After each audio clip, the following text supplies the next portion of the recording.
श्री गुरुचरणं श्री तुलसी विवाहस्तोत्रम्। जगद्धात्री नमस्तुभ्यं विष्णोश्च प्रियवल्लभे। यतो ब्रह्मादयो देवाः सृष्टिस्थित्यन्तकारिणः। नमस्तुलसी कल्याणी नमो विष्णुप्रिये शुभे। नमो मोक्षप्रदे देवी नमः सम्पत्प्रदायिके।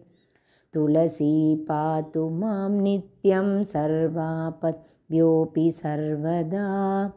कीर्तितापि स्मृता वापि पवित्रयति मानवम्। नमामि शिरसा देवीं तुलसीं विलसत्तनुं।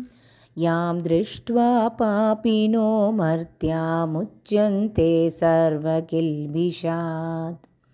तुलस्या रक्षितं सर्वं जगदेतच्चराचरं।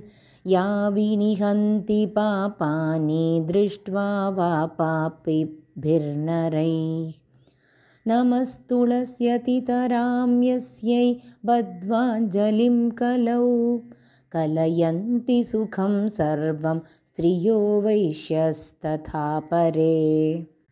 तुलस्या नापरं किञ्चित् दैवतं जगतीतले। यथा पवित्रितो लोको विष्णुसङ्गेन वैष्णवः। तुलस्याः पल्लवं विष्णोः शिरस्यारोपितं कलौ। आरोपयति सर्वाणि श्रेयांसि वरमस्तके। तुलस्यां सकला देवाः वसन्ति सततं यतः। अतस्तामर्च्ये लोके सर्वान् देवान् समर्चयन्। नमस्तुलसी सर्वज्ञे पुरुषोत्तमवल्लभे। पाहि मां सर्वपापेभ्यः सर्वसम्पत्प्रदायिके। इति स्तोत्रं पुरगीतं पुण्डरीकेण धीमता। विष्णुमर्चयता नित्यं शोभनैस्तुलसीदलैः। तुलसी श्रीमहालक्ष्मीर्विद्या विद्या यशस्विनी।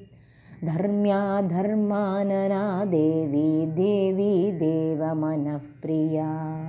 लक्ष्मीप्रियसखी देवी द्यौर्भूमिरचलाचला।